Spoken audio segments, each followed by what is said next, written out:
So recurrent neural networks. I'm actually from NYU, New York University. I'm going to be talking today about this specific architecture. So why do we want to care about recurrent neural networks? What are these for, right? So let's just click forward a few times. And so this is part of my Foundations of Deep Learning class. You can find more information about this stuff on Twitter under the name AlfCNZ. And so, yeah, that's Alf. All right, so recurrent neural net, handling sequential data. I think you already seen sequential data yesterday, right? So yesterday you saw more specifically, and let me switch the screen. And one more. Okay. I can share one sec.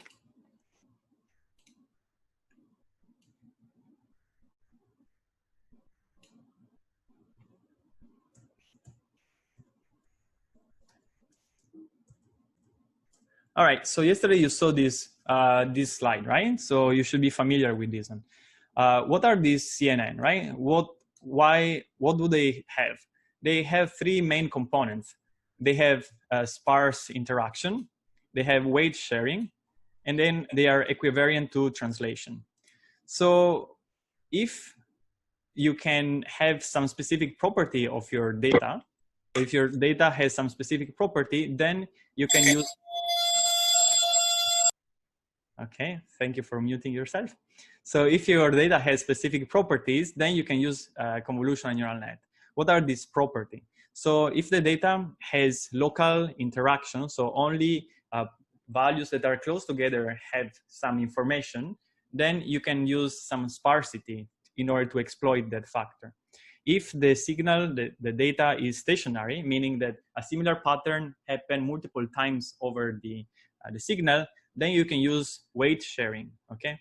And then finally, if this signal is made of many components, then we can use some kind of hierarchical structure in order to capture different levels of abstractions.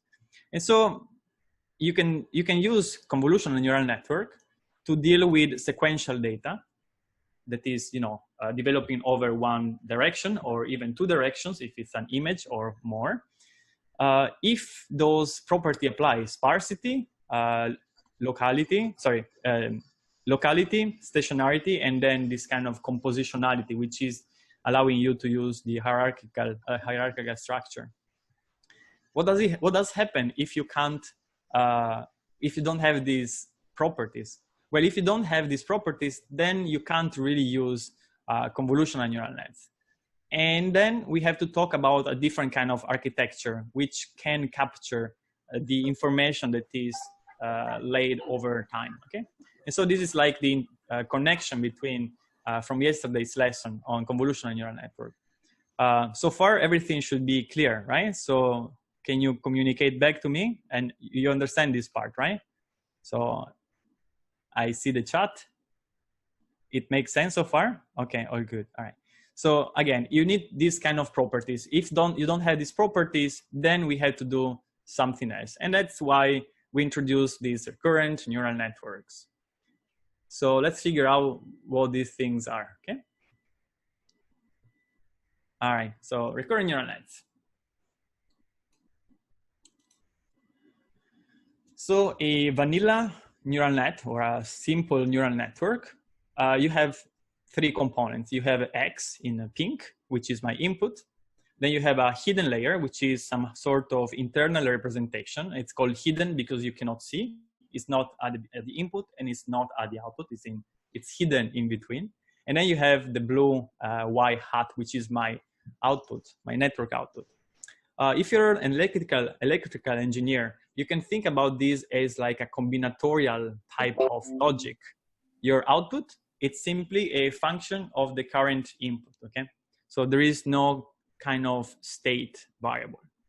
And so this is the normal feed-forward neural net, the MLP you have learned about yesterday.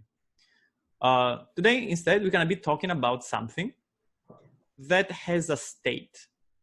So in this case, my Y hat, my output, is not only function of my pink input, but it's also function of the previous state of the system, okay? So in the first case, in the upper part here, let me get the pointer. And of course, I can't find the pointer.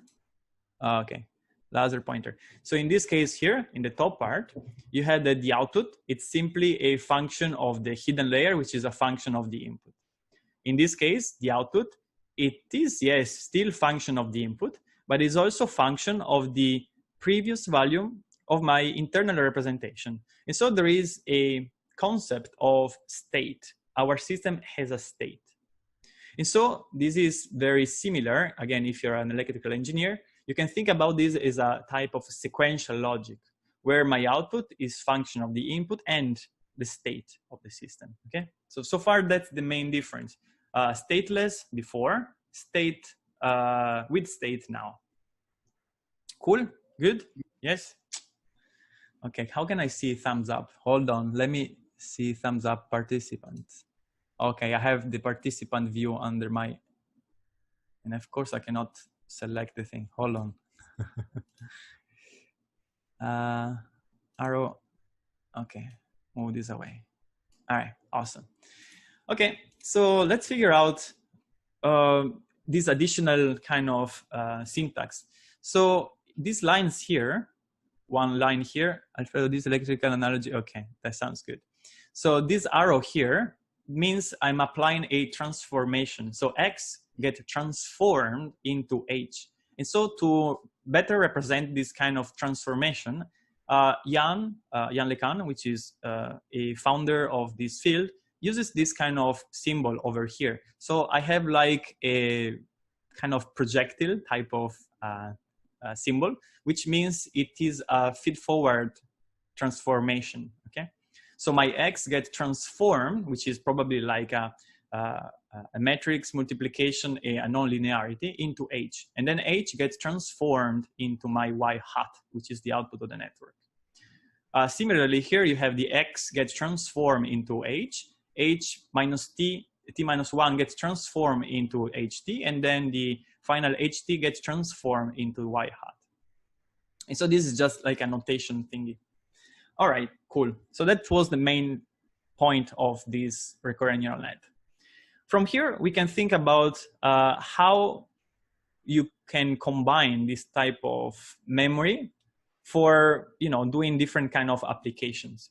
So the first application is going to be the following. I'm going to have one input, which is my X index by 1. So it's my first item because I count from 1 since we are in doing mathematics. If we are doing programming, we start from 0. So I get with one input, and then I start outputting a sequence of outputs.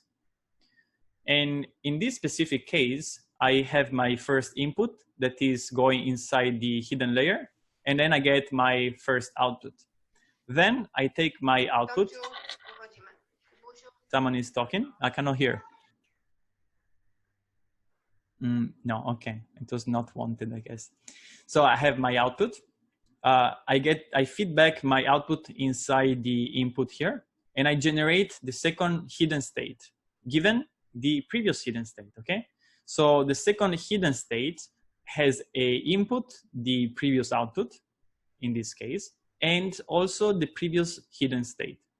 This is called a autoregressive architecture. Whenever you have your own output, so you have the input, hidden layer output, whenever you have your own output fed back to the input, it's called autoregressive. And so this overall structure allows me to get a sequence as output. A sequence is a sequence of symbols, given that I prime it with a single input.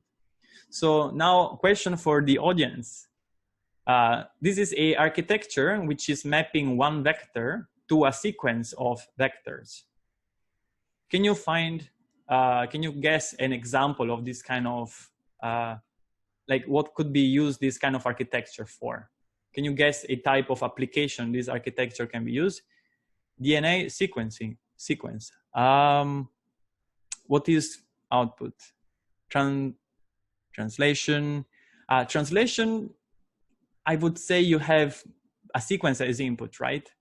So a translation, you would have a sequence in English, and then you have a sequence in Polish or whatever, right? Text generation. Oh, okay. I like this one. Finance data. Okay. So, okay. I like the last one. I mean, the last one, definitely, yes. So the last one is image captioning. And so this is actually the example I'm going to be showing you right now. So how does image captioning work? So in the image captioning, my input is going to be like this image here, right? More than an image, perhaps we have sent this image through a convolutional neural network, and then we just collect the final embedding, the final representation. So that final representation of my image, it's fed as my input to my sequential, to my recurrent neural net, right?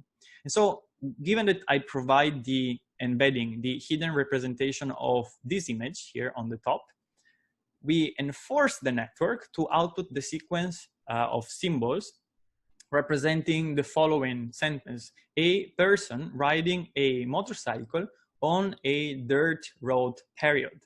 Okay, so whenever I end up with a period, I determine that that's the last sentence, the last symbol, and then I stop my data generation, sequence generation process. Okay, so the overall process happens as in, I have my image, I provide my image to my convolutional net, I get some sort of representation that is much smaller, condensed, right? And then I provide my representation as the input to the hidden layer, and I generate A. Then I put A inside here, and I compute person. Then I put person back, and it's gonna be riding. Then I go back, A, then motorcycle, and then back on, and then A, dirt, road, and then period, okay?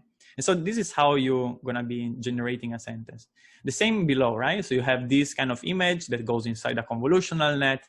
You get some kind of representation. It's an encoding of the image, and then the network, it's forced to output a group of young people playing a game of frisbee, right? And so on.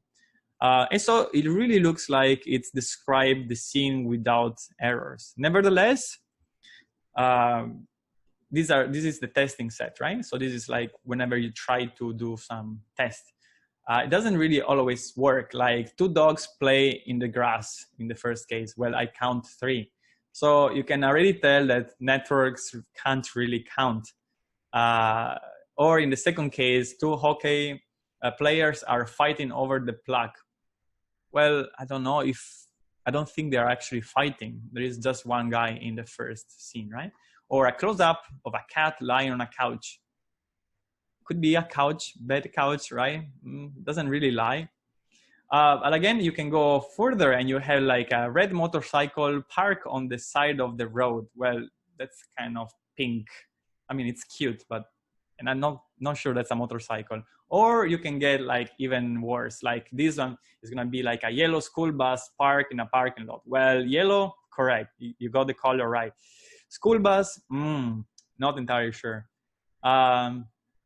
Or this guy, a dog is jumping to catch a frisbee. Well, I don't see jumping and I don't see a frisbee. So, it makes some errors. Nevertheless, here what we are paying attention to, what are we focusing, is that the work of Viñas, Uriol, his work is just generating sequences of words, and each word can be thought as represented by the index in a dictionary, right? So if you have a dictionary, you can count 1, 2, 3, 4, 5, 6. Okay, the 6th word is A or whatever. No, actually the first word is going to be A. So each word here has a number, which is is going to allow you to find the word in a dictionary. And so you can have a system which is outputting a sequence of numbers, which is corresponding to the location of the word it wants to output. Okay? Again, one input, multiple outputs. So far, so good, right? Questions for me right now? Or all is good? You're very quiet. I'm not used to. All good. All right. Awesome. Okay, are you sure? Just one person is so good. What about the other 97, 96? Okay. All right. I think people are not texting. Okay. Very good. Very good. Awesome, Rasa.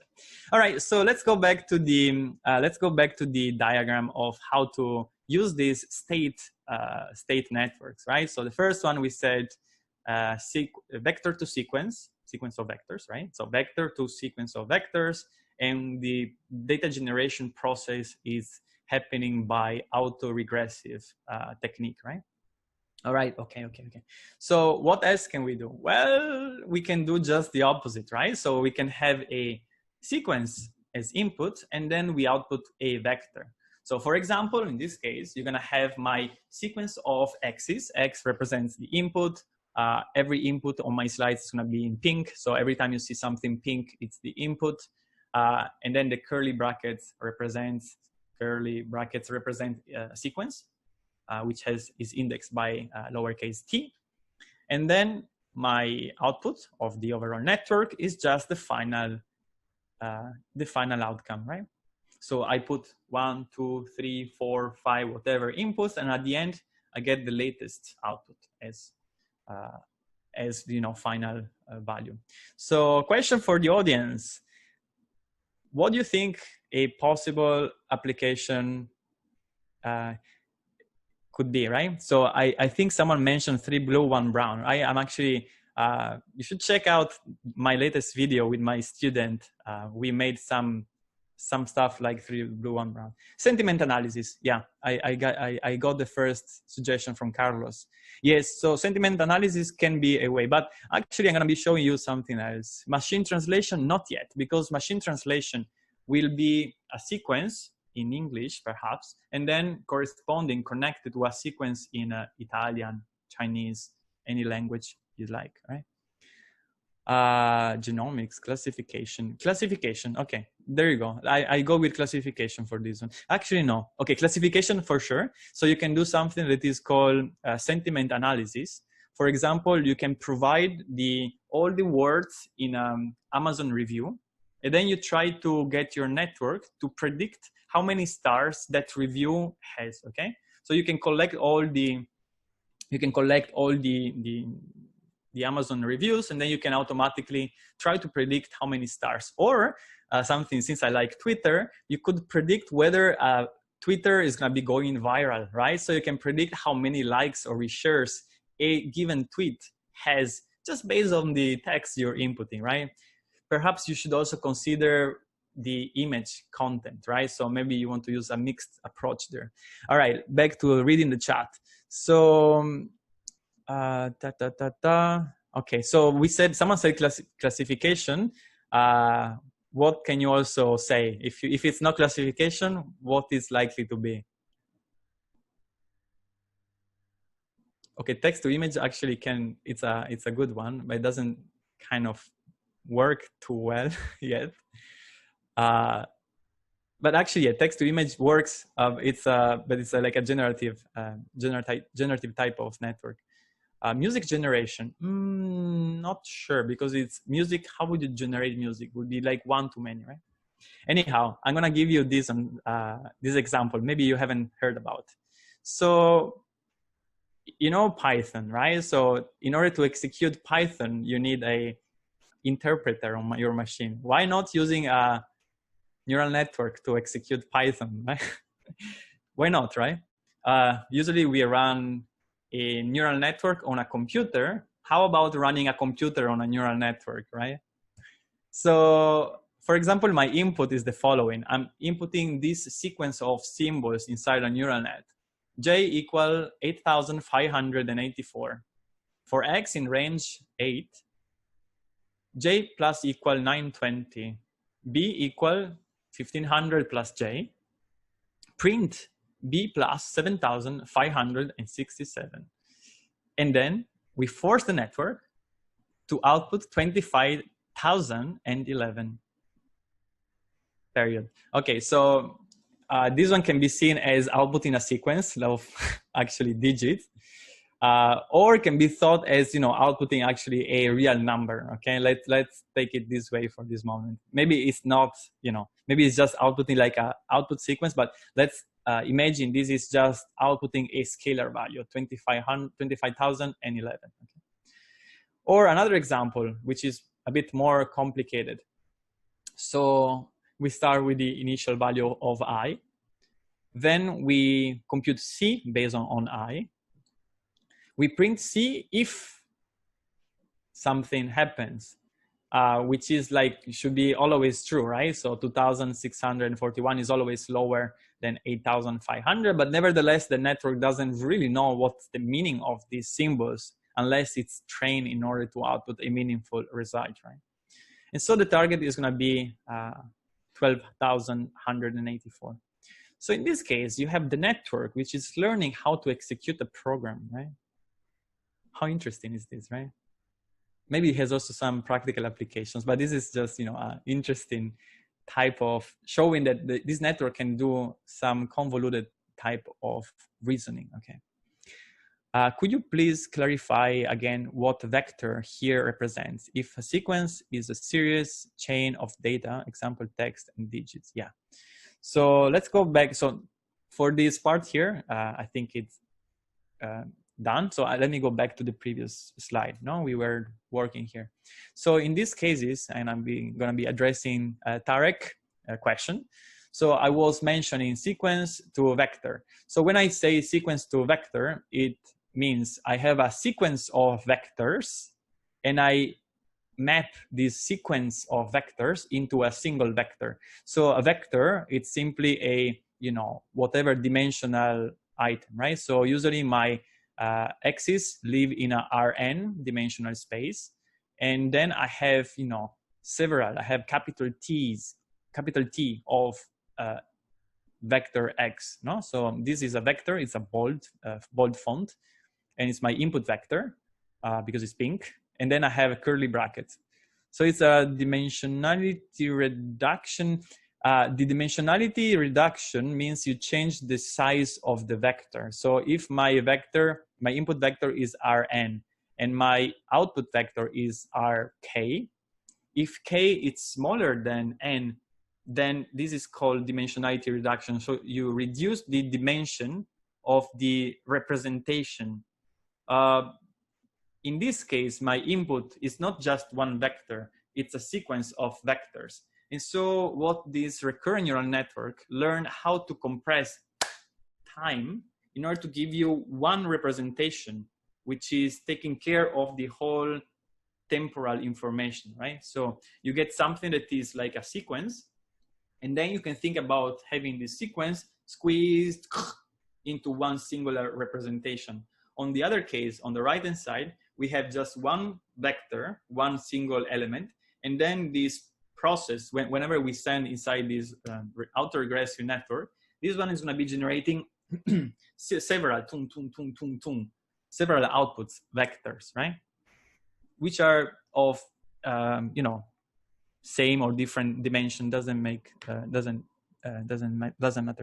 All right, okay. So music generation would be a sequence to sequence, right? So sequence music generation, what's the input of your system, right? So I understand you want to generate music, which, okay, what type of music would you like to generate? Fantastic, MIDI output. So MIDI output would be like a sequential string of symbols, right? But what's the input? What would you like to prime your system with, right? So definitely is a sequence of symbols as output, but what is your input for this music generation process?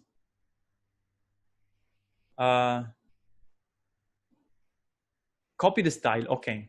Okay, so yeah, so okay, this is not exactly music generation. This is music stylization, right? So you can apply a specific style. Let's say okay, this actually, yeah, I have an example in mind. So there is something done, I think, by Magenta, the group in working at Google, I have a few friends working there, and what they are doing is super cool. They are mixing art and music with deep learning neural nets. So something they do, it's like you can put inside like you have a network which is going to be styling your type of music. You can listen to some, you can generate to some music given that you prime it with a specific outer type of style, right? So you can put some, you know, a small snippet of Bach, and then this network starts generating or starts stylizing some piece of MIDI with that kind of you know, rhythmic type of harmonization and so on. Is the lecture of the sequence, oh sorry, is the length of the sequence limited by the size of the net architecture? Not. So this is a very good question. Hold on, Yash. I don't know how to pronounce your name. Sorry. Yash. I think. All right. That's a very, very good question. So for convolutional neural network, yes, your network automatically limits what is the sequence, maximum sequence you can actually work on, okay? Because so a convolutional net, you have your little kernel, you have your signal, and then you translate this stuff over here. Then you do multiple times with multiple kernels, and you get some sort of another signal. Then you may do pooling, you make it smaller, then you process again, then pooling, pooling until you get a single vector if you go sequence to vector. And so the number of poolings will automatically determine, you're going to be halving every time, right? If you do pooling by 2, you're going to have your signal divided by 2, by 2, by 2, by 2. Then after, you know, there's going to be 2 to the power of pooling layers, right? And so definitely at 10,024 length signal can be reduced down to 1 point in 10 layers, right? Here instead, with recurrent neural net, you're not necessarily limited, okay, you're not, let's say, limited to the length of the sequence, because regardless of your sequence, your network is going to be just growing. And so this is actually a very good point.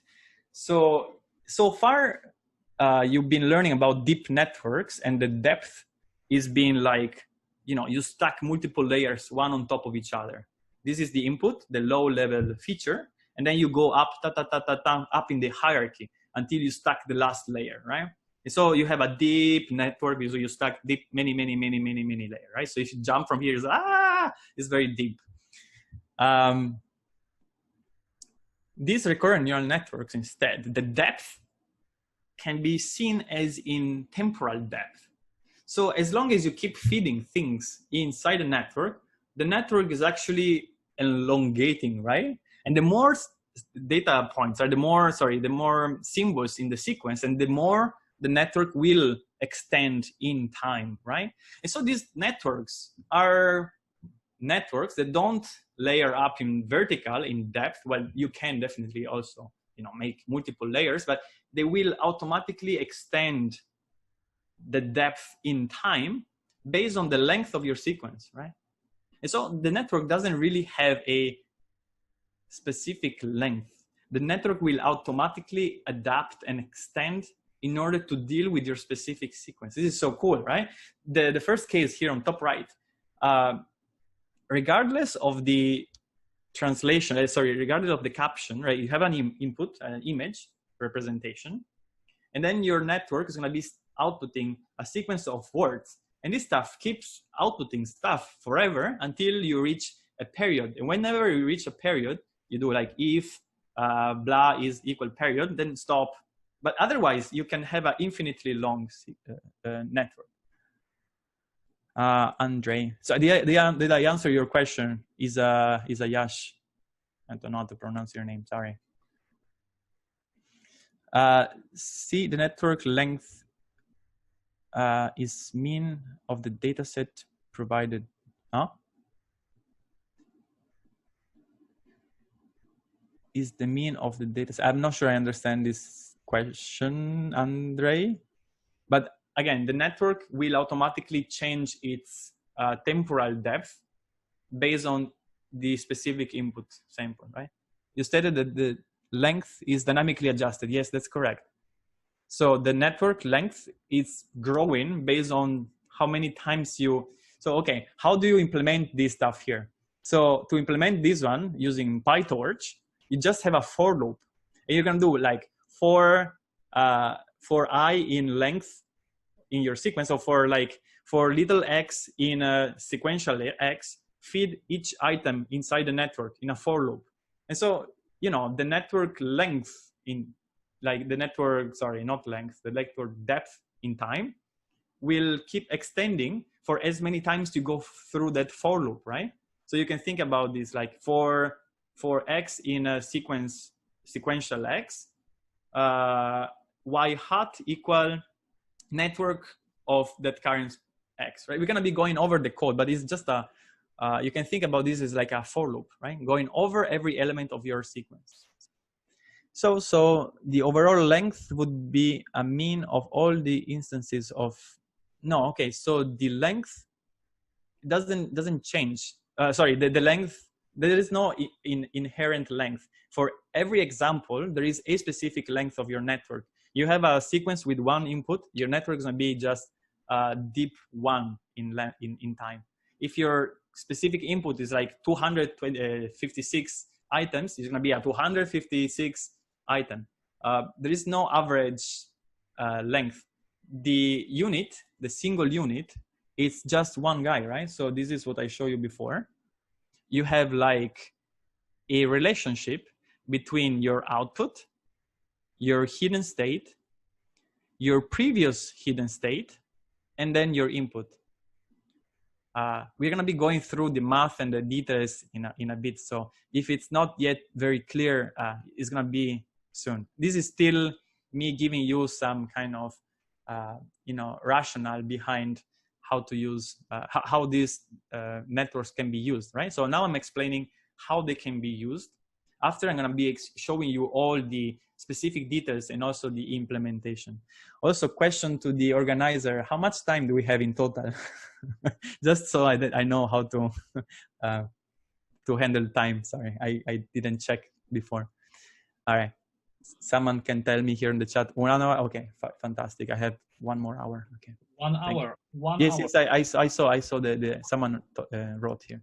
All right, so with the network in the top right, I guess I have to switch to the other slide, right? Slide number, this one, right? I guess. So with the network in top right, we can produce any sequence. Yeah. But we have a specific number of outputs in the architecture. No. So my network here, it's just this one here, right? So my network on the top right, Sina, I have my input, my hidden layer, and then I have my first output. Let's think about the sentence, I am very excited, period. Okay, so I am very excited is my sentence because I am very excited to be here with you. And so I first put here this one, which is, for example, today date. Okay, so I check on the calendar, and today is, what day is today? I have no idea what date today. I'm lying. Okay, today is the 1st of September. Okay, thank you, Alina. Today is the 1st of September. So given that I provide the pink input, today is the 1st of September, my green thing, which is my internal state, is going to be, I'm so excited, right? And so I'm going to be saying, uttering this sentence in English, and then I put I inside my internal state here. And then if I said I'm going to be thinking M, right? So this is going to be M. Then I put M inside myself, and then I am very. So this is very, and I put back very, and I got here the last one, excited. And then I put excited, and I go here and I put exclamation point because, well, I'm very excited, right? And so whenever we output exclamation point, I'm going to be saying, okay, finish. If there was no punctuation, then I keep unrolling. I keep providing this input back in the network, right? So you don't really have a specific length or temporal length. this keeps going until you stop it. And the way we stop it is by using, in this case, punctuation, exclamation points or period or question mark, let's say, okay?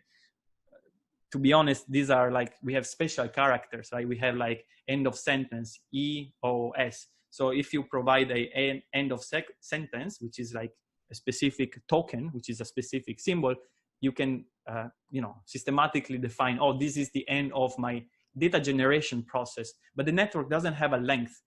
The network, it's just this guy, right? So the pink, the green, the blue. This is my network. All these units share the same transformation. So to go from the pink to the green guy, there is one type of transformation. Then to go from the green to the blue, there is a second transformation. So let me actually write it down, right? Pen. So here I have my transformation number 1. Here I have my transformation number 2. Then I have this guy here is transformation number 3. And then here, this horizontal one is transformation number 4, okay? So I have 4, I have 4 transformation. I think I have someone that knows me. Hey. All right, we have 4 transformations. First transformation is the one that maps the input to the hidden representation. Then I have the second transformation, which is the one that maps my hidden representation to the output. I have the third transformation. Transformation means a matrix multiplication and a nonlinearity, or a few of them, like it's simply MLP, right? In this case, I have my third transformation, which is mapping the output with a third transformation back to the hidden. And then I have my fourth transformation, which is the one mapping my previous hidden to my current hidden, okay? And so this is my network. There is no more than this thing.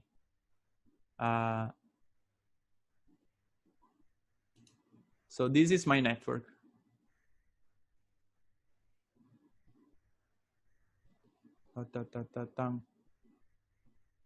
And so my network has, you know, just the arrows, right? 1 arrow, 2 arrows, 3rd arrow, 4th arrow. So my network is simply 4 matrices and possibly 4 nonlinearities. That's it. So 4 components. Then the way you use it, it's in a dynamic way. Every application, every sentence, every data point, every time you use it can be used for multiple times, okay? In a for loop, in this case. Make sense? Okay. Who I was talking to? Sina, I think. Sina, does it make sense? Sina, you still there? Okay, awesome. Alina, suggestion. The pink color is very pink. I'm having a hard time distinguishing the pink from the white. Okay, I don't know how to undo. Okay, I will change color next time. Thank you. Yeah, I can I undo? No, I cannot undo, I think. Undo. No, I don't know how to undo, sorry. Okay, more question. Can an RNN also use a sequence input and return a sequence? Yeah, I'm getting there. So we said first example I gave you, top right, was a generation process, which could be like generating a caption for an image. Second example, top left, is we provide a sequence like an Amazon review, and we try to predict the score, bad, good, bad. This is called sentiment analysis. It's measuring, it's predicting the sentiment, and the sentiment is like, is it good, is bad? Or in the other case, which is kind of fancy, learning how to execute. You provide a program as input, and you're gonna get like an output. Third example. Ta-da! What is this? No questions. What it is? Answer my question first. Who can guess what is this? Machine translation. Yes, Alina, correct.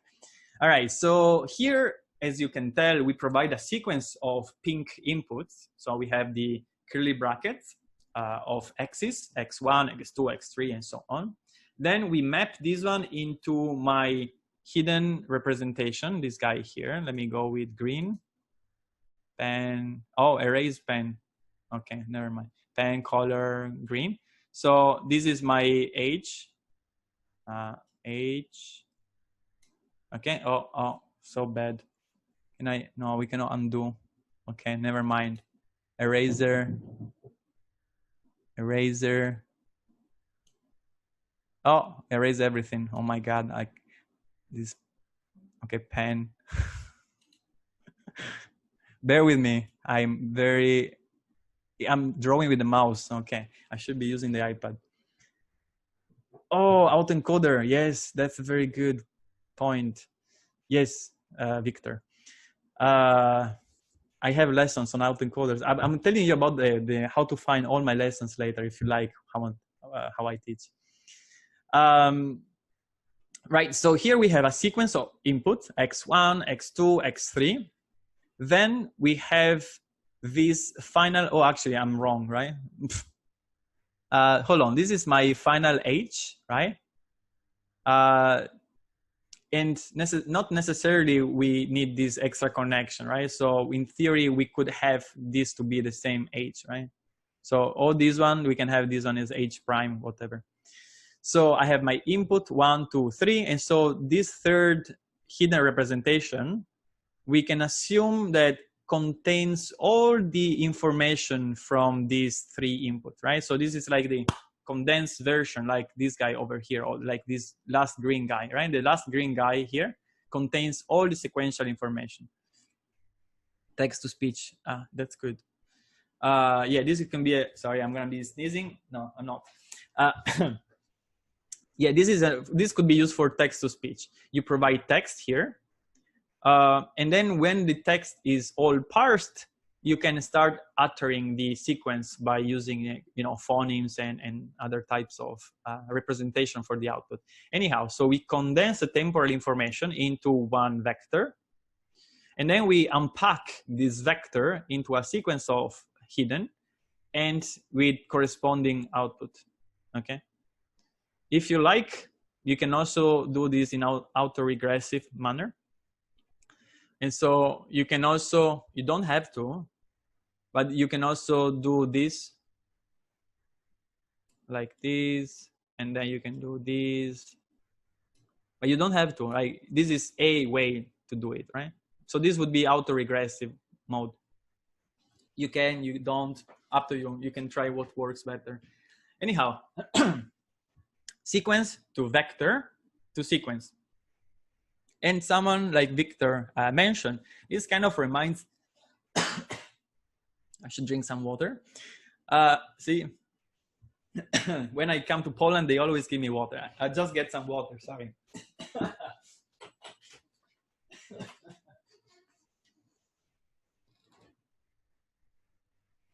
So remember to come back to Poland next year.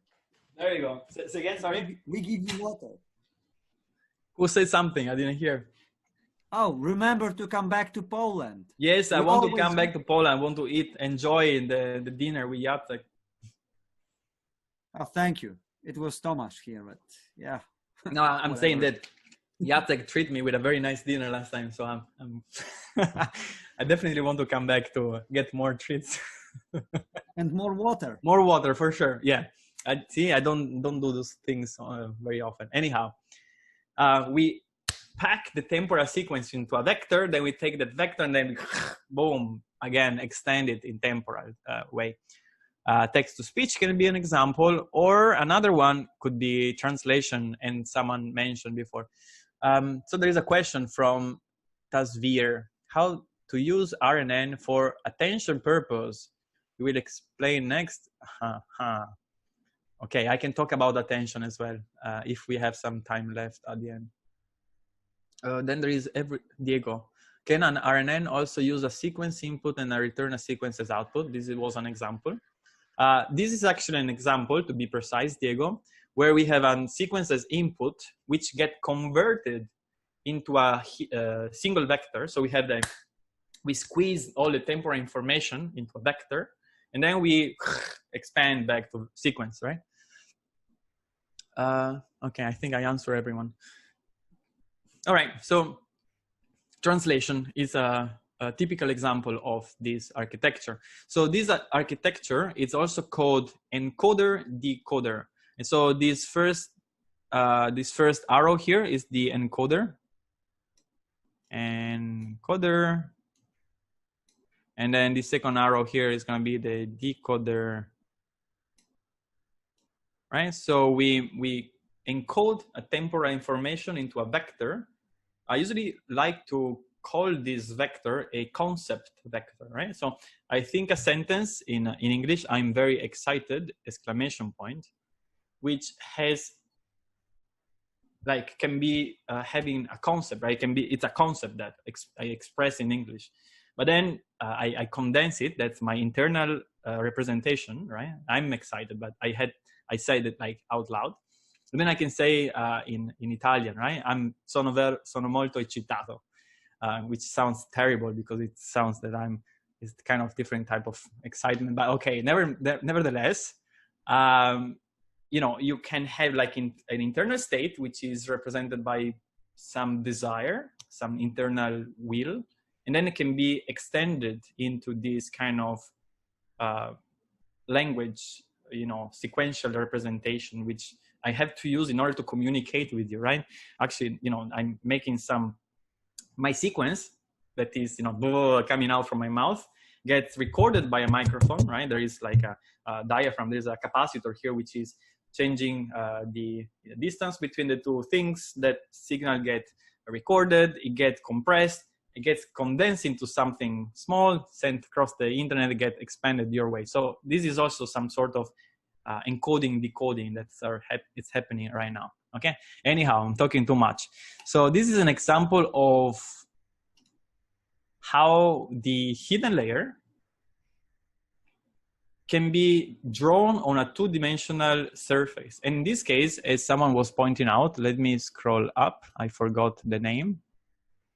Okay, someone was mentioning dimensionality reduction before. I don't know. So this is a dimensionality reduction. I take my hidden layer, which is a whatever 128 dimensional vector. I find the two directions where the data changes the most. So, you know, you have 128 dimensions, for example, but there are for sure one main direction where all the points move the most, which is the direction of maximum variation. And then I can try to find the second direction, possibly orthogonal to that one, to see what is the second direction of maximum variance. Now this is called PCA, principal component analysis. Anyhow, the point is that I just try to project down on 2D space, my screen, this 128 dimensional vector onto the most varying directions, so that we can see something, some sort of, you know, semantic, like some sort of grouping. More specifically, you can tell that there is a group here, and of course you cannot see this color. Razor, boom. Okay. And then let's go back to red. So we can see there's a group here. There is another group over here. And there is a all together group here, right? So what are these things? So this is, again, the 2D projection of this hidden representation after I train my network to translate one language into another language. This is from Cho, from Kyung-Young, one of my advisors here at NYU from 2014, so 6 years ago. So one of these groups is the names of the months. So all the months are all clustered in basically the same location, right? So August, April, October, and so on are all together. What does it mean? It means that you can replace them in a sentence and they will not necessarily change the correctness of that sentence. I mean, you can say that, oh, in February it snowed. Well, it's unlikely that you say in August it snowed, unless you are, you know, in the southern hemisphere, right? But nevertheless, like the sentence still makes sense. Like you can swap names of like November and December, and okay, maybe November and December are very far, but I don't know, like June and July, you can swap these two, and the sentence will not change much. So as George pointed out, these are semantically similar. Yes. And so the super cool part is that the network learns a semantic representation of the language without any knowledge, right? There is no one telling this stuff how to make these things. But the network automatically learns to associate similar representation to words that have similar semantics. Okay, this is crazy because, you know, I had a friend that he studied linguistics, I think, and he was like, oh, I asked him, why do you choose this job? Like, and he was like, oh, like, you know, these networks, okay, jokes aside, right? These networks can do a better job than humans can in terms of understanding of the language, because they don't have to really think about rules. They just try to find the best way of, you know, generating language. So it's the lowest, the easiest way. It should be, you know, the most reasonable approach, right?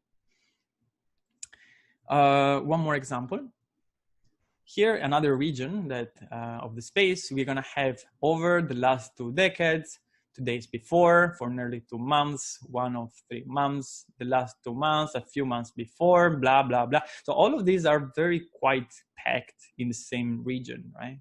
And so again, if you swap one with the other, the network will make, like, the network doesn't have to make such a big effort to swap between these 2 representations, right? So if the network outputs a point that is over here, this point will either be interpreted as a few months, or it will be either interpreted as a few days ago. If the network outputs something that is like over here, any of these 3 options can be actually chosen, and they will not be too far from the guess of the network, right? So they are semantically similar, therefore the internal representation appears to be very, very close. Finally, something that is just blowing my mind every time I talk about is the following. You can make math in the syntax space. This is like, what? Yes. So if you take king, and then you sum to king woman minus man. So if you do woman minus man plus king, you actually get queen. I'm like, what? So if you do woman minus man, right? And you get this vector over here. And then you sum it to king. So if you do king plus woman minus man, you're gonna get queen. This is crazy. Okay. Similarly, this is cosine similarity. No. So this is just algebra. Okay. So man is a vector. This is the man vector, right? So in this case, we are in 3 dimensions. So there is 4 vectors, and here the vectors are just represented by their endpoints. Okay. And then if you do the subtraction between the W, the woman vector, minus the man vector, you're gonna get this arrow here, the green one. And then if you sum this green arrow, this dash arrow to the king, you're gonna be moving to this point, which is actually the representation of queen. Okay. Does it make sense, Victor? So you can, yeah, okay. So you can do algebra in the latent space, in the hidden space, and then you actually get what you expect.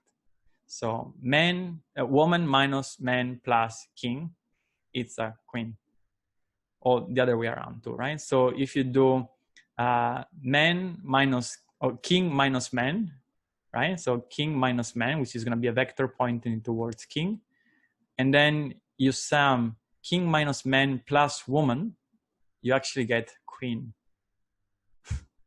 So a king that is not a man, but is a woman, then is a queen. Predicting similar relationships between words. It's not predicting in this case, George. I'm showing you that you can do math, okay? So K, W, M, and Q are 4 vectors in this hidden space. So you can think about this one as being my space of where my H is. Where is my H? Here. So you can think about that, the space where this H guy lives, okay? So let's say that H is R3.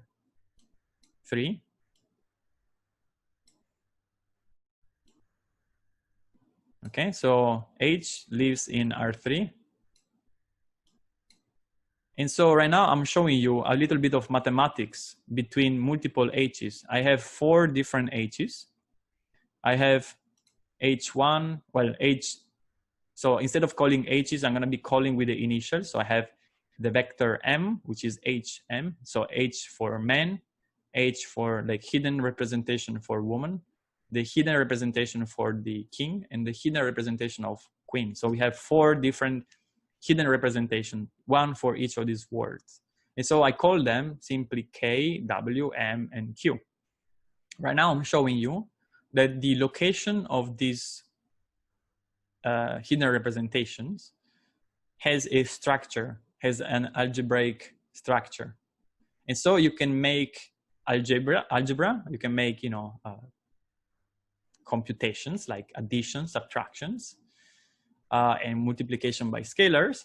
And then you have automatically that relationships in semantics are reflected by the algebraic output, okay?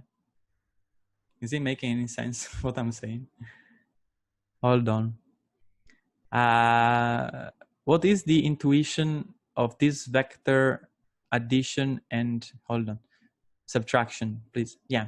So each vector, so I call this one concept vectors, right? So I'm excited, I said before, that was my, the sentence in English, but then I have an internal state, internal representation. Similarly, after we train this network to do translation, we have that the encoder will be able to condense a sentence into a vector, okay? So let's go back here. Let's say we train with English, and really drawing with the mouse is like pain. I have English here. I translate from English to Italian because I speak Italian. Okay. All right. So let's say I train all on some European parliamentary transcripts, which are translated in 4 languages: English, Italian, French, and German. No, Spanish. Oh, I don't remember. Maybe more than 4 languages. So we have, it's called parallel text. Parallel text means I have a source sentence in English and I have the same sentence in Italian. And so I train an encoder, which is condensing my Italian sentence, sentence into just a representation of the meaning in that sentence without the language abstraction, so without the, you know, Englishness. And then given that vector representation, I unroll in a whatever language, Italian, French, Spanish, German, whatever, right? Polish.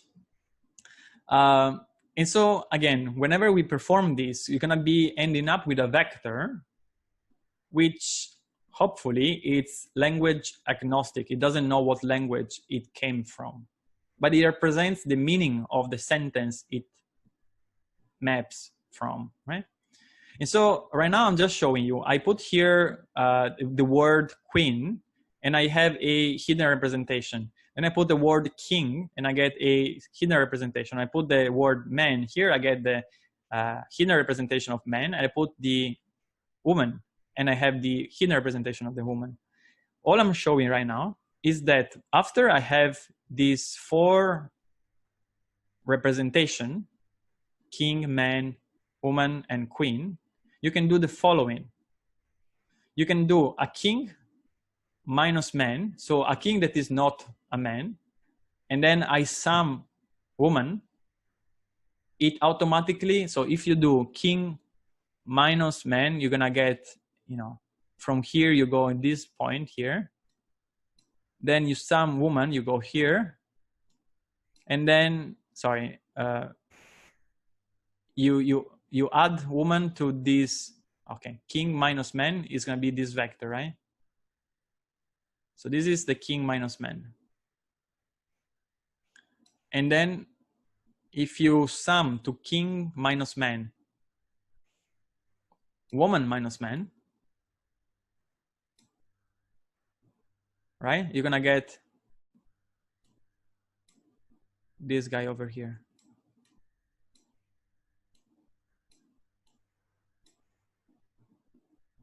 Right?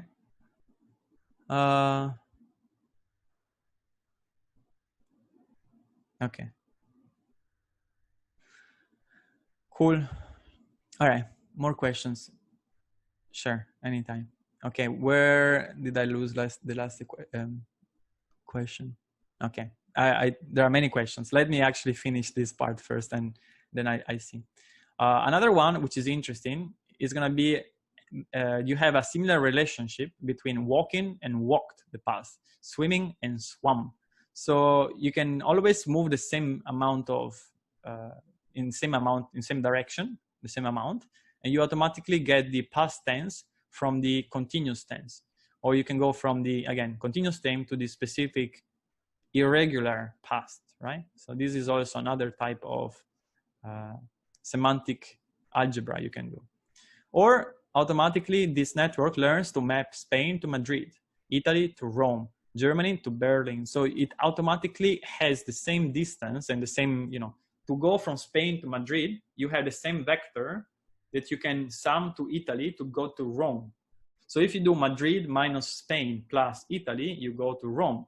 If you do Madrid minus Spain plus Germany, you go to Berlin. If you do Madrid minus Spain plus Russia, you go to Moscow. Again, there is all this semantic space has a very nice structure.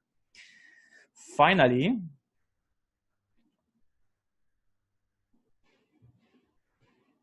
we have the final, okay, can RNN be used on control models?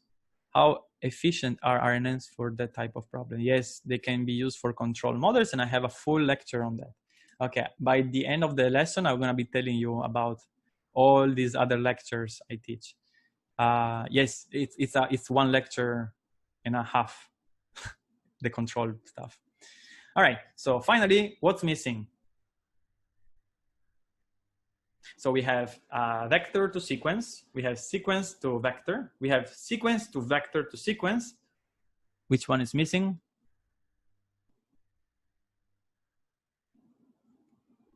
Vector to vector. That's okay. Who can answer to Jakub? Sequence to sequence, yeah. So why? Yeah, of course, both of them are missing.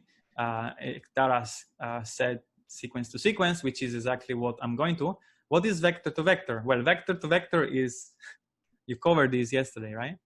So vector to vector, it's simply this guy, right? Let me take off these items I don't like. So vector to vector, that's the classical neural network, right?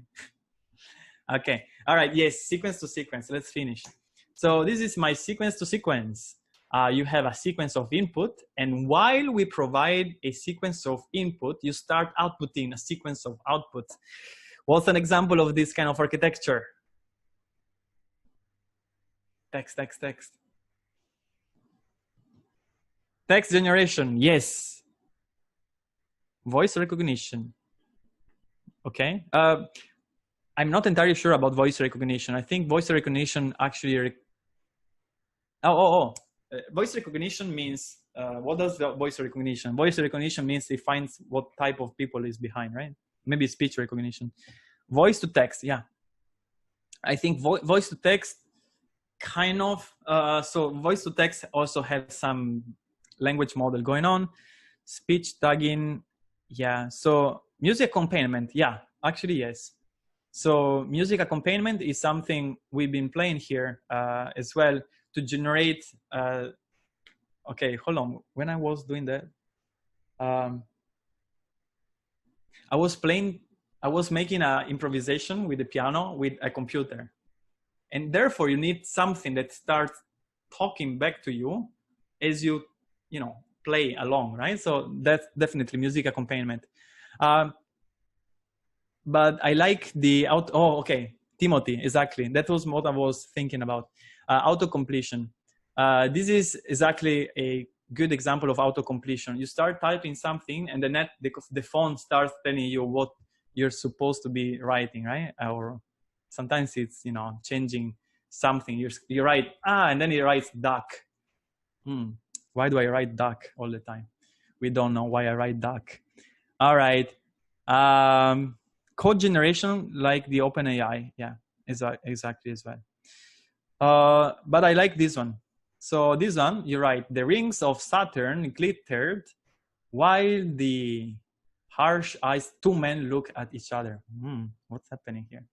They were enemies, but the servo robots wearing, what's going on here? So this network here has been trained on science fiction books, and now you can use Sloan's RNN writer. You can find the link in the description here below on the slide to output things, right? Which is super cool. All right, I have to move on because we are just halfway through and 35 minutes are left. So I hope you're enjoying so far the lesson. How do we train this RNN? No, let's figure out how this works. So RNN training, backpropagation through time. BPTT, what is it? So okay, a little bit of formulas finally. So this is gonna be a bit more concrete example. Thank you, Tasvir. So here I have my input X, okay? Again, the X stays in a pink circle. As I told you before, every pink thing represents my input. Then my X is mapped through a matrix WH to my hidden representation by applying the nonlinearity G, okay? Then my hidden representation, which is green, my H, gets mapped into the final output through the WY matrix. So it's another rotation. So every time you multiply by a matrix, you do basically a rotation. Well, those are rotation, possibly a reflection, and a scaling. But usually every time I talk about a matrix multiplication, I usually think about rotations because that's what you're doing in high dimensional spaces. And so we have an input, which is rotated into your hidden representation, but it's squashed by your nonlinear function. And then the hidden layer gets rotated again into your final output and then it's actually squashed. It's going to be morphed by your nonlinear function. This is normal network, right? So this is recap. And these are the equations of a feed-forward neural network, right? The vanilla, the classical things you saw yesterday. So you have the hidden representation, which is green and it's bold because it's a vector. It's my nonlinear function f of the rotation of the x, right? My pink x is rotated by a WH. And then I have some translation, which is called bias, BH. So I rotate my x, I move it by the bias, and then I squash it by the f nonlinear function. Similarly, I can get my y hat, which is my network's output, as a rotation of my hidden layer with the wy. So I rotate the hidden, I move it by the bias term, I translate it, and then I squash it. I perform like a squashing function, like a morphing function, nonlinear function with a G. Again, these are classical feed-forward neural network, right? That you know about everything about it. Right? So, ta-da! Recurrent neural network, the same thing. So what's the difference? The difference is one more matrix, the WHH matrix, which is mapping my H into H, kind of. My previous H into my next H. There you go. And so now my input can be my X, my input X, my vector X, or a specific timestamp of my sequence, XT, right?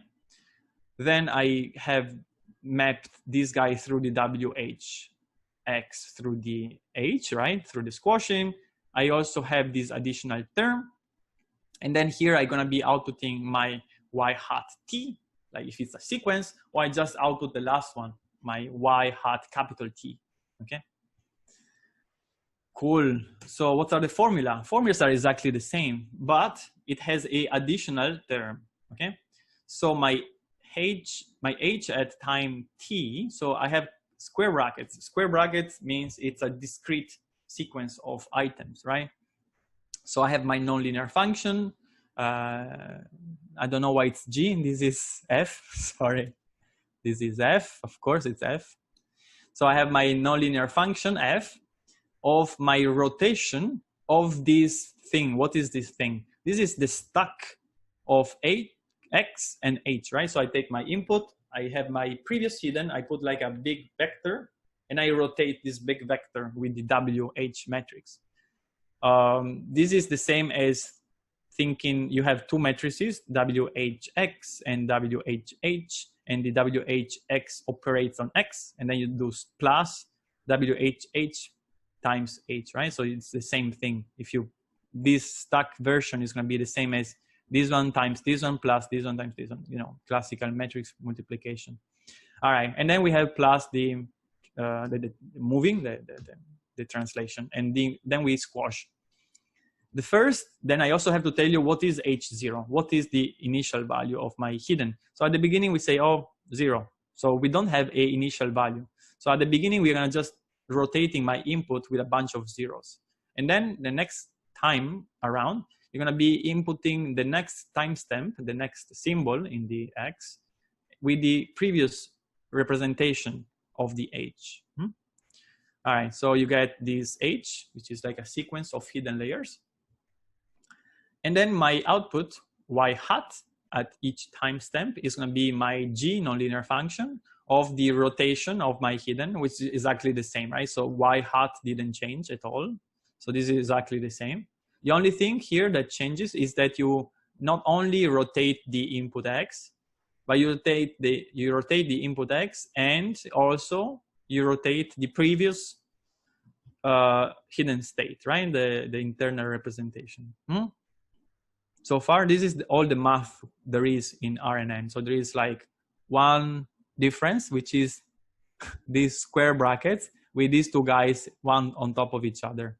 Everything else is the same, okay, guys? So there is no main difference. Well, the main difference is one item here. It's a very tiny item. But this one, the important part is that here it's written T minus 1.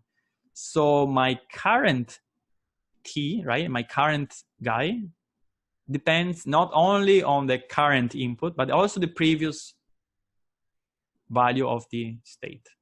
That's the only difference. Okay.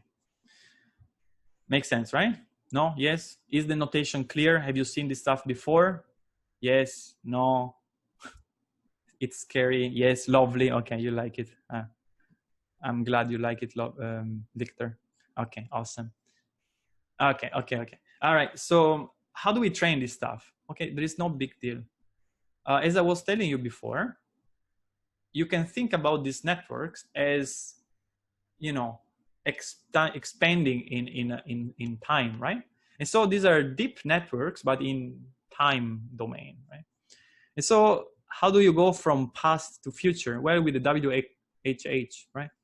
But then the point is that you have a sequence as input, you have a sequence as output. Uh-oh, what's happening? I clicked something, sorry. So you have a sequence as input, you have a sequence as output, and then you simply do backpropagation. So usually you just do backpropagation like this. You know what's backpropagation, guys? Guys, what is backpropagation? Okay, what is it? No, yes. What? My question is, what is backpropagation? The update of the weights? No, that's not correct. Modifying the weight? No, that's not backpropagation. Feeding the output. Okay. Hold on. Jenny said the right thing. Yeah. Okay. Haha. Bartolome. Okay. Too many people are writing. Bartolome. Yeah. Chain rule. Yeah. Chain rule. Yeah. Chain rule or computing the gradients. Right. So backpropagation, it's another word for chain rule or computing the partial derivative of the final loss with respect to the weights and values. Okay, so this arrow over here, it's illustrating the process of computing the partial derivatives of my final loss. So I have my final loss defined over on top of this network, and then I want to compute the partial derivative of this final loss with respect to, I guess, the weights. Let's call every weight as my, let's call theta for parameters, right? So I like to compute the partial derivative of my loss with respect to the parameters. Parameters means all of these weight and biases, such that, yes, we can do gradient descent, which is stepping in the opposite direction of the gradient such that we can lower the final loss, okay?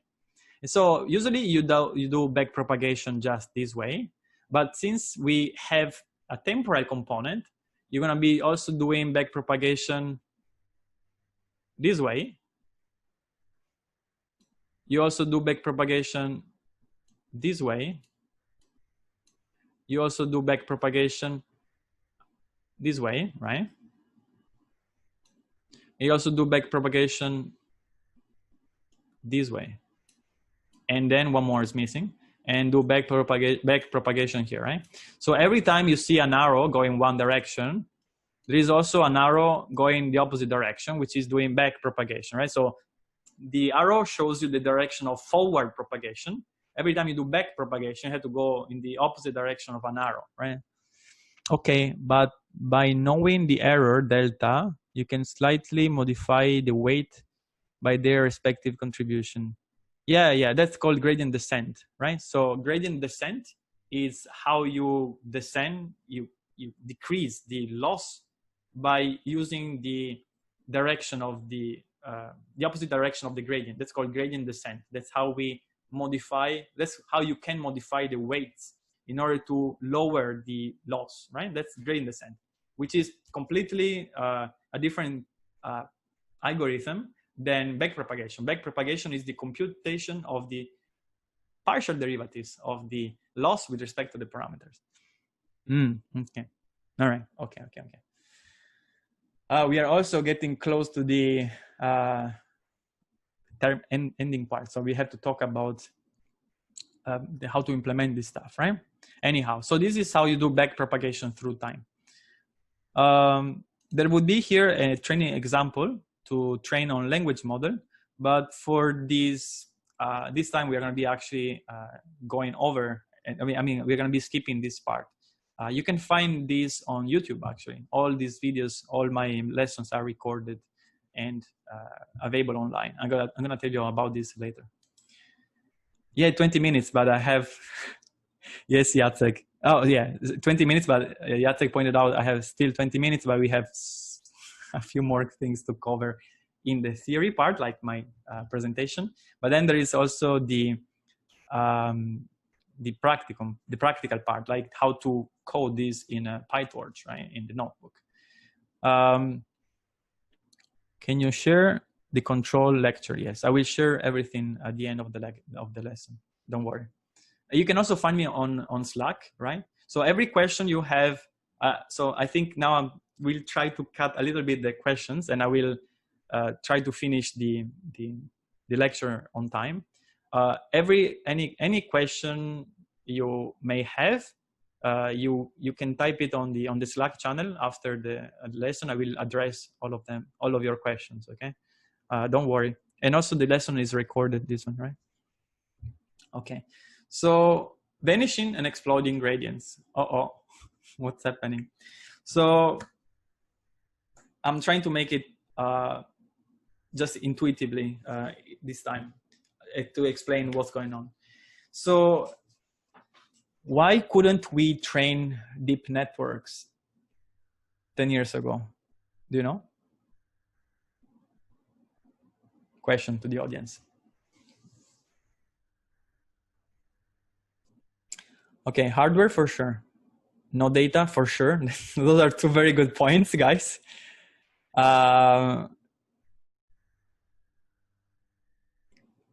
Yeah, so hardware and data for sure. There is a third thing that is, yeah, limited resources. That's perfect. And by limited resources, it means no money, right? Like if you don't have money, there are no people. But then, yes, the vanishing gradient thing. What's going on? So the problem with very, very deep networks is that how do you compute the backpropagation? You have to get the final gradient, and then you multiply it by the weight, and then you go down, you multiply by the weight, you go down, and so on, right? That's how you do backpropagation. Well, with the transpose matrix, right, of the weights. So the weights are usually tiny, and the final gradient is usually tiny, and so everything, if it's tiny and gets multiplied by a tiny thing, that's getting small and small and small, and then after a bit, it just disappears. So usually, if you have many layers, the gradient that comes back gets somehow lost through the way because it's too tiny, and this thing gets, like, let's say, divided by 2 every time you go down, and so it becomes smaller and smaller and smaller and smaller until it gets like, oh, disappeared. So the problem is that deep networks will shrink the gradient until this stuff like becomes too small. And so this is called vanishing gradient. If you try to fix this and, you know, make the weights, you know, large, then you actually get that this gradient gets multiply, and boom, it actually explodes. So that's exploding gradients. Same problem you had 30 years ago when people were, you know, working with this recurrent neural network. Recurrent neural networks are deep networks, and they are from, you know, 30 years ago. And the problem is that if you have many layers, whenever you do backpropagation, which is called backpropagation through time, because in this case the layer it's through time, the gradient gets lost because it's too tiny, and then the, you know, maximum eigenvalue of the matrix, like, is going to be just shrinking this thing, and then it doesn't come back. So how to fix this?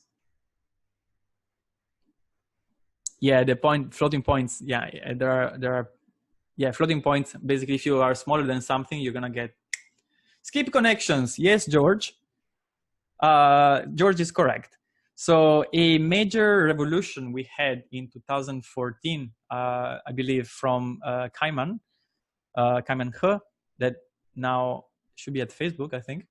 It's introducing the skip connections. Skipping connections allows your gradient to jump a few layers, and it doesn't get killed.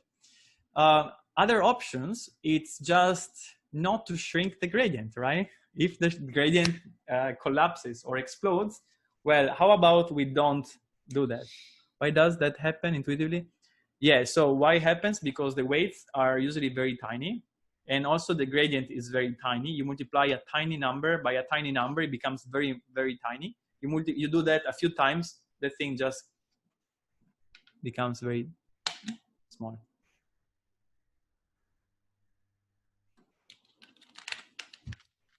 You're welcome.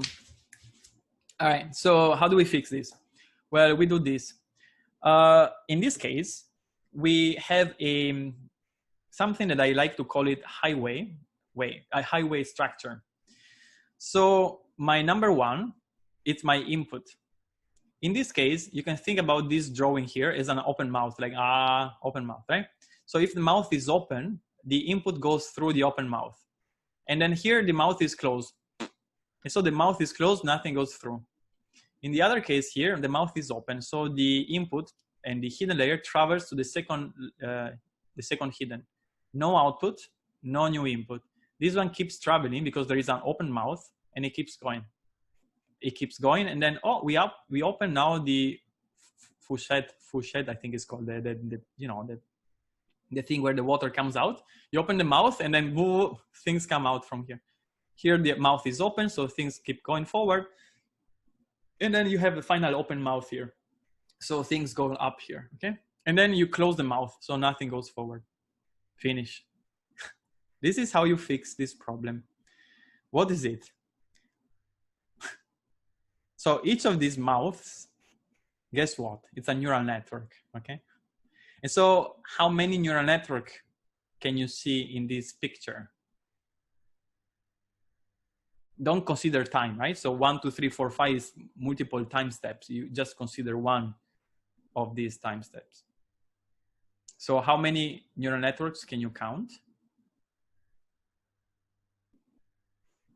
One, okay, one big neural network made of many small neural networks. How many small neural networks can you count? 2, 4? Okay, 4 is the correct answer. I was thinking someone is gonna say 3, but the first network is, so this is network number 1. This is network number 2. This is network number 3. And then arguably there is network number 4, that is this arrow.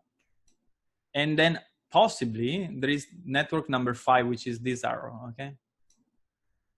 So there are 1 through 2 and 3 mouths that can be open. This is an open mouth or a closed mouth. So there are 3 mouths. There is an input conversion, so it's 4th network, and then possibly there is a 5th network, right? But again, 4 is, I guess, a possible correct answer, okay? So there are 4 or 5 networks. Cool, that's it. This is called the long short-term memory or gated neural networks, right? So the long short-term memory, or LSTM, is a type of architecture which uses gates. What's a gate? This is a gate. 1, 2, 3 are gates. So gates are the mouths. All right, so these are 3 gates, and then we have, other 2 networks. All right, so what are these short, long-term memory? Who made this stuff? This is made by this guy over here. This guy is called Jürgen. It's a smiley. Jürgen. I cannot spell Jürgen. So this guy is Jürgen Schmidt-Huber. Very funny individual. Anyhow, so how does this work? I'm gonna show you very quickly in math language. So this is my network I showed you before, the classical recurrent neural network. And these are the equations for the LSTM. Boom. And this is the diagram. Okay. What is it? I'm gonna try to give like some quick intuition, but we're gonna be moving to the notebooks now. So we have an input module here, which is deciding whether you're gonna be opening the mouth from the input. There is a don't forget, which is the module that is the mouth over the hidden layer, the horizontal mouth, right? This one. So we have the 1, the input, the 2, the one that is going over time. And then there is the output module, which is changing the mouth of the output. Finally, there is this green module, which is the additional network here. I was calling number 4, okay? All right, so how does this work? So if I want to turn off the output, I will simply enforce my multiplier here, my mouth, to be closed. If my mouth is closed and I multiply anything by 0, you're gonna be getting a 0 as output. Instead, if my sigma is gonna be 1 and I multiply something by 1, I get the same output, right? So this is open mouth, and the other one was a closed mouth. Similarly, here we can have the reset. So if this is my in previous state, and then I multiply by 0 my previous item, and I multiply by 0. So this is my input. I multiply by 0 the input, and I multiply by 0 my memory. I also get 0 as output here. Instead, if I want to keep something, I'd like to reset to 0 out the input, such that I don't get any input contribution. And I will send instead number 1 for the memory, such that I can keep the memory. So this is keep memory. I get the same color. And finally, you have write. So to write, I want to set 1, the input. So the information comes to the input, and I can get my purple color. I have to set 0 into the memory so that I don't get this accumulation part. And then the addition allows me to get the writing into memory, okay? And so this is like a computer, right? Here you can decide to reset your memory, to write the memory, to keep things in memory by just changing these sigmas, which are these gates. And the gates are what allows me to modulate the information. Okay, so in the last 5 minutes, we are going to be actually checking out the notebook so that you can follow up with the implementation. So how is this stuff going to be working now? So every notebook I have, it's online, and it's going to be here. So we go in GitHub, called PyTorch Deep Learning. Okay, so this is the link. You can find it by just Googling, I think. And so this is my online course. So this is the whole course I teach. It's in English, Chinese, Korean, Spanish, Italian, Turkish, Japanese, and Arabic and French. These are coming. There is also a companion website. You can click here and you get all my lectures. So this is the class I'm teaching here. You have all of them, and you also have this RNN, right? So if you go on Train RNN, lecture 6, you get today's lesson.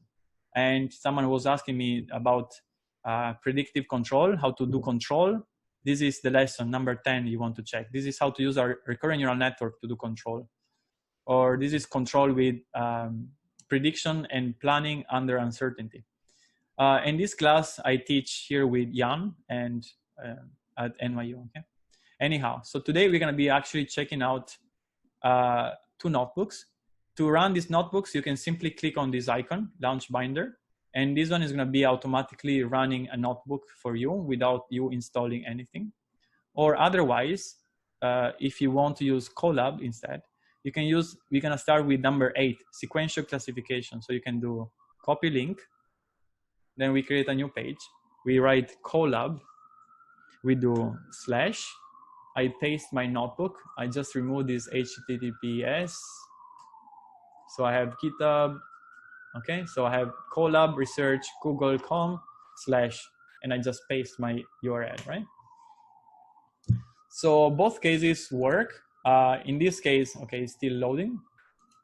So the Colab already runs things, and you have this notebook, which was inspired from 2 years ago, I think, Polish deep learning thing. Or here you can use also the binder. And so in binder, let me zoom a little bit because you cannot see anything. You can click on, where is it? Sequence classification, right? So you click there and you have the notebook running. Or again, you can use the Colab as well, right? So you can do anything you want. Okay. So actually, since I prefer, I'm gonna be just running my own version, GitHub, PDL. We can do Conda, activate PDL, and then we do Jupyter Notebook. Okay. All right, so we have sequence classification. We're gonna be doing that. And I don't see anymore the Zoom. You're still here, right? Okay, I see stuff. I should have 5 minutes more, right? Something like that. All right, so an example of classification, 3 minutes more, okay. All right, in this case, you have a sentence, a sequence, which has inside two x's, or an x and a y and a x, or y and y, okay? So if it's an XX, we try to classify as a Q. If it's a X and Y, you're gonna try to classify this as an R. If it's a Y and an X, we try to classify as an S. If it's a YY, we try to classify this as a U, right? So Q, R, S, and U are 4 different letters, which is classifying my sequence. And the sequence has some other letters inside. It has A, B, C, D, which are kind of random letters. I have a beginning of the sequence. I have an end of the sequence. I have this random crap inside. And then somewhere inside, there is an X or a Y. And then if I have 2 X's, I'm gonna try to classify as Q. Otherwise, it's gonna be X, Y, R, Y, X, S, or Y, Y, U, okay? So we do sequence classification. These sequences can be of any length. A, B, C, D are just destructors. They can be put in any order. And then every sentence starts with a B for beginning and ends with an E for end, right? Okay. So, and we try to do sentence classification. So I'm gonna just execute in this notebook, and I don't expect you to be able to, well, I'm going faster. Okay. So, okay. So data exploration. Here, I'm just gonna be executing things, and I will say a few things at the end.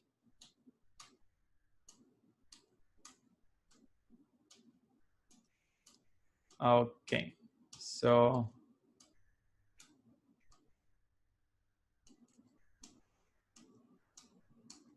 okay, so I know I run like crazy right now because I think, yeah, I ran out of time, but I think it was clear at least before.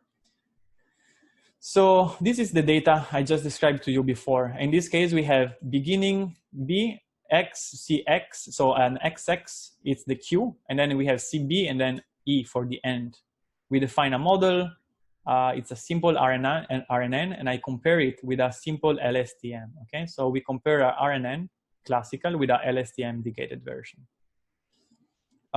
Then I have my training loop, and I have 5 steps. I have my first step is gonna be feed forward, like I forward the data.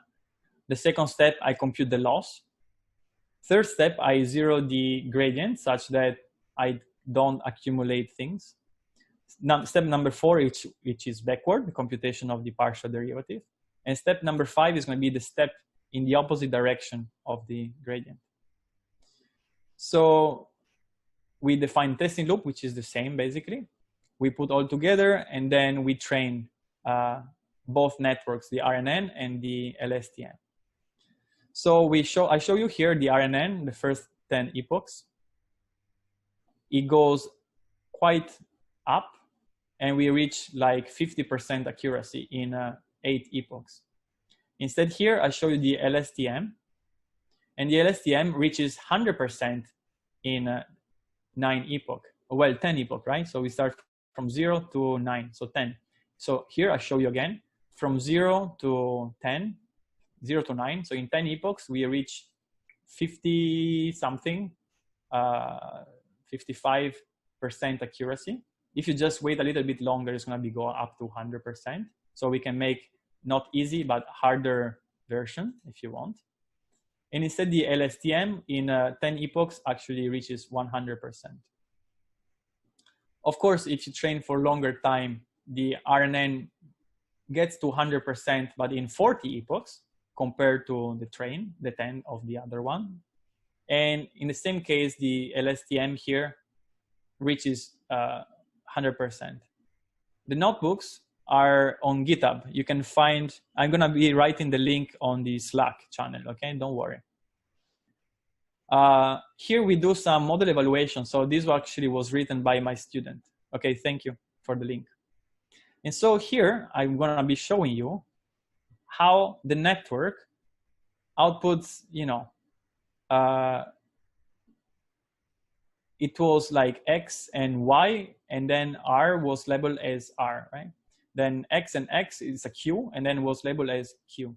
Y and Y which is a U, gets labeled as U. So the network learns how to map these sequences to these letters. There were no misclassifications. Okay, awesome. So something I wanted to show you is like how to visualize what are this network doing. Oh, well, okay. If you just wait this to finish training here, it's gonna show you how the hidden state can represent with different values these specific letters. So with some colors, I'm gonna be just showing you that every time we get an X, perhaps one specific neuron will turn on. If we get like a Y, some other neuron will be turning on.